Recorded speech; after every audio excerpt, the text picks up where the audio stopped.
Hello，大家好，欢迎收听第4集的治安简报室，我是你的主持人 Eric。在治安简报室，我们不只给你新闻，更给你洞察和能够立即派上用场的实战策略。本周我们第一次来到户外来录影，我们测试一下户外的效果如何。那如果收音品质如果不佳的话，请您大家多包涵。好，本周里面我们有一个重要的安全议题，就是 AI。那 AI 的战场炮火连天，那不再只是理论，而是真枪实弹已经有发生的事实。首先备受瞩目的 Perplexity Comet 浏览器被著名的注重隐私的浏览器公司 Brave 揭露存在根本性的安全缺陷。接着还有2024年就已经震惊全球的2亿港元的 Deepfake 的诈骗案。我们最后再来看看几个后续发展与防范的重点。最后，治安大厂ESET 公布了首例，应该算是首个 CAS 懂得利用本机 AI 自行演化的勒索软体。在为您剖析这些惊心动魄的真实事件后，本期我们还想为大家新增一个新的单元，叫治安策略，一起想一想为你解析整个在 AI 时代，企业与个人到底该如何有效建立防御的安全策略。那也提醒节目中如果有提到了一些攻击的技巧，请供学术的使用跟防御的探讨。那请勿在未授权的环境下进行测试或者是复制。准备好了吗？我们开始。好，每周的治安新闻的第一则 AI 浏览器首爆重大安全危机，Brief 揭露了 Perplexity Comment 的间接提示漏洞。2025年以安全隐私见长的 Brave 在研究文中揭露了新创公司Perplexity 推出的 AI 浏览器 Comment 存在着严重的间接提示注入风险。Comment 是一款代理型的 AI，然后它是能够代替使用者点击、填表、购物等操作，而Brief 它展示了攻击者如何把隐藏指令藏在网页中，误导 Comment 将外部内容当使用者指令来执行。核心的症结是指令来源的混淆，因为 Comment 无法严格的区分这是使用者的指令还是隐藏在网页内容的指令啊。Brief 也用 POC 的范本展示了骇客在Reddit 里面的内容隐藏了恶意的指令，一旦使用者点取到这一页，comment 就会照单全收，进而引发寄一封验证信到 Google 比如说一次性的验证密码，那配合使用者，这样子可能就完成了一个验证。那我们以台湾的例子来举例，就是如果假设他可以做到这件事情，就是我在某某建立了一个账号，然后要求把它放在网页里面，然后要求他去某某建立了一个账号，然后进行点击，那某某会验证这个账号 email 的有效性嘛，所以他就把 email 的一次性验证寄到了 Gmail 里面。好，那你已经授权了 Gmail 的这个读取的权限，好，那此时你就拿到了这个验证码，就完成了这个注册的动作。好，这样子我们就完成了某某的账号的验证与建立。好，那换言之就是你利用可以利用这种摘要的页面去指挥浏览器去做这件事情。好，这个是危险的。揭露的时间线是7月25号通报，7月27号出修补，7月28号回报，但未完全修补。那8月11号的时候通知说1周后会公开，那8月13号的时候表面修复，那8月20号的时候正式公开，但后续测试可能有部分情境可以重现。好，那显示它不是一个单一的 bug，是一个架构层级的挑战。威胁已从 AI 产生假讯息，已经演进到 AI 去代理你的身份去做错误的事情。那 Brief 也提出了一个缓解的思路，其实就是要严格去分离使用者的指令跟页面内容。好，敏感性的操作是要加强使用者的互动，以及最小权限与区隔 agentic 模式。啊，然后以及能够去对其最初的意图跟行为的审查。稍后在策略单元我们会详细的拆解。那对于治安业务与治安顾问的朋友们，你遇到客户的时候，可能可以跟他聊一下，Brief 对Perplexity Comment 的浏览器研究显示，就是 AI 助理可能分不清楚指令还来的是你，还是来的是恶意网页，这让骇客有机会利用员工的合法行动掩护的这个骇客的行为。那你应该跟他讨论说，你是否应该把 AI agentic AI 代理这件事情视为一个新形态的特权账号，所以特权账号可能后续也要引进说，我要有这样子的管理机制。第二则2亿港元的天价的教训人在 AI deepfake 的诈骗变成全球的新的常态。那2024年2月的时候，香港警方通报了一个震撼全球大约2500万美元的诈骗案。这是一个 defect 的诈骗案，受害员工是会议里唯一的真人，其余的同事、CFO 全是 defect。诈骗者以多人视讯演出了一场高拟真的授权汇款剧本。那受害者最终分15次把2亿港元汇出。那2024年5月17号，英国工程顾问公司 Arup 证实为受害者公司。那此案至今仍是已知的最大宗。那从全球趋势来看，国际刑警组织里面有一个 Thinkrinks 的宣导，全球金融诈骗的规模指出，生成式 AI、LM 正使诈骗专业化、规模化、低成本化，然后变成服务形式的商业模式，已形成成熟的犯罪供应链。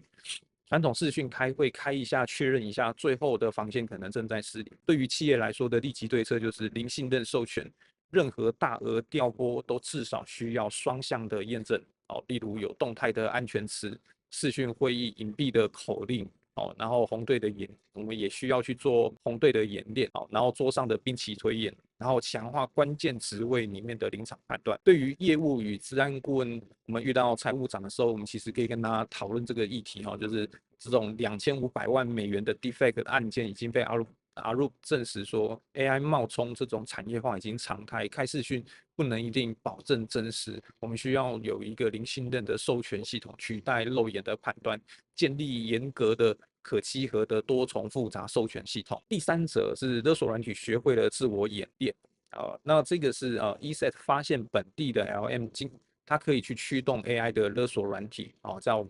它目前叫做 PubLock。ESET 于8月26号公布研究分析，然后8月27号发表新闻稿，揭露了首例的透过本地 AI 生成组件的勒索软体 PubLock。它透过了 Ollama 在受害者端本机呼叫了一个 GPT-OS SB 的模型，然后即时生成Luna 的攻击脚本。这个技术重点是样本以 Go language 去做实作，然后使用 Spec 128的加密 AI 生成的Luna，应该叫 Lua 脚本 Lua 为相容 Windows、Linux 然后 Mac OS。那目前在RiseTotal 已见 Windows 以及 Linux 的变种。那在研判这个像 POC 跟开发中，尚未观察到这种滥用的这种情境。那这个变成了一种就是攻击，它已经在地化、多样化，甚至用 AI 去产生这种恶意的攻击。那每一台产生的恶意行为可能都不太一样，所以它产生的特征码就会不同。是传统那种特征码侦测失灵。那防御的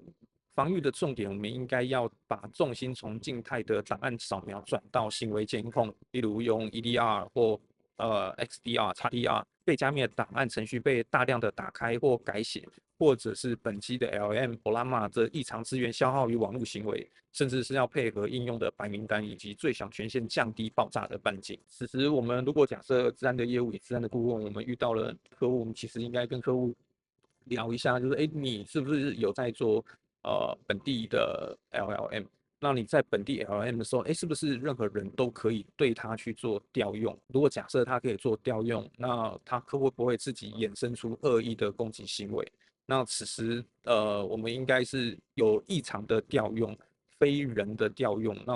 调用我们就应该要去做拦截的动作。好，那以上是这三则的新闻，这三则新闻分别其实都是跟 AI 有相关的。那这相关的新闻，我们其实大家都可以深刻的在思考一下，说，其实AI 的安全议题，这个是已经正式来临的。好，我们进入我们今天新的一个主题，叫治安策略，一起想一想。AI 的时代，我们真的需要有一个新的防御策略了。那我们这时候还是以 Comment 这位蓝本，我们来讨论一下这个 AI 安全，我们应该要怎么看？来看一下，因为传统框架下是不是还有效？我们应该要怎么样去思考下一代的 AI 的防御框架？第一个部分问题的定义，就是我们传统为什么会失效，有4个根本原因，其实就是身份。AI 在跟你对话的时候，甚至是代替你去做事的时候，网站中看到的其实就是你。然后再来是权限，AI 登录的权限就是你的权限。假设它能转账，那就是你的权限，它就能。好，第二个是信任 AI 目前它应该无法去有效的辨识，这是你的指令还是打字的？比如说我们现在打字下打指令给他，那是你打的吗？真的是你打的吗？还是你的浏览器开在那里，哎，它就可以打了？好，那把网页里面的内容当做下达的指令，这也是有行为的，有可能啊，因为它可能只会说啊，你到这个网页，接着你要点选什么动作，那它自动帮你完成了，它就往下做了嘛，它没有再做一次确认，所以那这个信任就会有一个风险存在。再来是跨域 AI 可以在刚刚举的新闻里面的时候有举了一个例子，就是它可以在 Momo 跟 Gmail 之间互相的操作，那它就是一个合法的操作跨域的动作。那 Momo 很难知道说，哎，到底是浏览器来对我的操作是真人，还是它是一个 AI？它你有点难，它最后会有点难判定这件事情，或者是这可能会是像 Momo 这样子的呃电商，它可能下一个会需要思考的一件事情，说，哎，你根本不知道它到底是真人还是 AI，好，或者是我们需要设计一个新的协议跟才能完成说让 AI 自己去做这件事情。第二部分是这个叫跨域啊，刚刚如果没有讲清楚的话，这个叫跨域啊，就是cross 这件事情，就是跳在跨过这件事情。第二部分是防御的框架的4大政策，那这个是 Brief 提出的哈，就是我们有没有可能解决这件事是 possible mitigation 好的第一个策略就是我们要有一个信任的边界哦，就是严格区分，哎，这是使用者的指令，然后还是外部的内容。如果是使用者的指令，它是不是需要用Face ID 或者使用人工的指纹来完成这件事情？好，然后策略2就是人工要有审批的，就是敏感性的操作，它都需要再做的确认。比如说，它要代表你发一封 email 出去，那这个动作，呃，或者是注册一个账号，那它都要有一个人工在确认。比如说，哎，我需要打开 Face ID，用指纹在验证，就是人工去做验证这件事情。然后最小权限以及隔离这种代理模式以及一般浏览模式要分清楚。假设它是有代理模式，那最小授权要设计起来，好，就是授权完了它是必须要回收的。我们也需要有行为监控以及意图的检查的机制，然后持续比对 AI 的行为是否偏离了我们当初的设计。如果它尝试要做我们没有授权以外，要立即阻断。策略3最小权限以隔离这种安全代理的模式以及一般浏览，我们要把它分隔清楚。那以后可能需要设计这种一般浏览跟这种AI 代理权的时候，我们要有最小权限的授权啊，授权完使用完以后，我们要可以及时回收。那再来是策略4，就是我们要对它的行为以及意图去做比对，持续的去检查说 AI 的行为是不是有偏离我们初始任务，比如说，哎，我请他发一封 email 去做定位的询问，那他却帮我定了一个超出我预算范围的餐厅啊，假设是这个例子好了，那我们就要把它阻断，所以它必须要有一个阻断跟授权的机制。那做完了以后应该要回收，否则假设以后都有机会让人家去驱动帮你订一个米其林餐厅好了，很贵的昂贵的米其林餐厅好了，那你不就哭哭了？哦，那或者是他授权转账这件事情，授权转账我觉得比较难发生了。但是比如说，哎，代替你去帮你订一个餐厅或订一件事情，然后假设他还有这个餐厅还可以用你的账号去挂账好了，因为很多餐厅它可能是熟客，它可以月结啊。假设是这种大老板在请吃饭的话，好，那这个就是一个危险的事情。那第三部分，个人可以实践可以做的一件事情，就是嗯我觉得要有警觉啦，不能让 AI 去做网银的操作哦，甚至是转账的动作。那如果假设你想要体验到很方便，就是哎，我讲一句话，他就帮我买某个东西买回来，那就要有一个像悠游卡的机制一样，现在悠游卡我们最多在里面是存1万块台币吧。那我们就要有相同的机制去做这件事情，就是说，哎，我最大的损失就是1万块台币，我最多就存1万块台币，那你最多也就是把我悠游卡里面的钱扣完了，所以要有一个相类似的逻辑的机制来做这件事情，不能是无上限的，好，所以在个人这件事情，我们可以做这件事，好，那后续以后的发展，我们再观察看看，就是一定要有可信任的品牌，优先选择有做安全研究、注重隐私的。那我们相信，像 Apple 这种很注重隐私的，它为什么 AI 推不出来？我相信它一定在这上面有多挣扎跟内心的卡住的地方啦，哦，他一定有想模拟到像这样的情境，所以Apple 的 AI 它会卡关，我相信有很大的问题是在这里。那像如果我们有非预期的使用时，我们就应该要把它关闭，或者是要有推播的动作告诉我们。好，那本周的总体趋势里面，我们看到了两大的变化，就是AI 的攻击它有代理化，就是 AI 我可以代理冒充你，然后攻击也 AI 里面还发生了一个攻击是可以本地化。如果我的企业里面像有 Ollama 这样子的模型，因为有些企业我会想，哎，我的资料不要跟 AI 聊的内容不要铺露在外部嘛，那我就自己建，我就用Ollama 自己自建的一个内部的这样子的引擎做这件事情。那我们就需要去思考这个议题了，就要去想想，这个到底我应该怎么做？我内部有一个 Ollama，那我 Ollama 开好了放在那里，会不会有人去调用我的 Ollama 的资源？这个调用是正常的调用，还是有异常的调用？所以我们必须要有信任的边界，然后也要有人工的审核，甚至也要有监控的机制。就是我们要有监控的机制才能做这件事。然后重点就是这个信任边界，就是我遇到了某一些事情，某一些请求如果异常了，我要挑额外的身份验证，好，或者是生物的验证，就像我们前几期讲到的 MFA。好，那以上就是本周的治安简报室重点回顾：一、具备代理能力的 AI 是全新攻击的向量；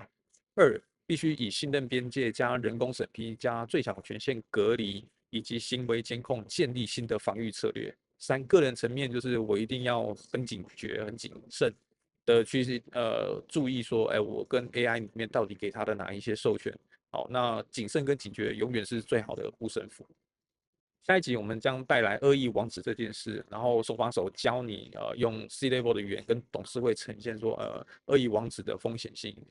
如果喜欢我们的节目，请在 Apple Podcast 或者 Spotify 给我们5星好评，并订阅我们的 YouTube 频道。我是你们的主持人 Eric，我们下周再见。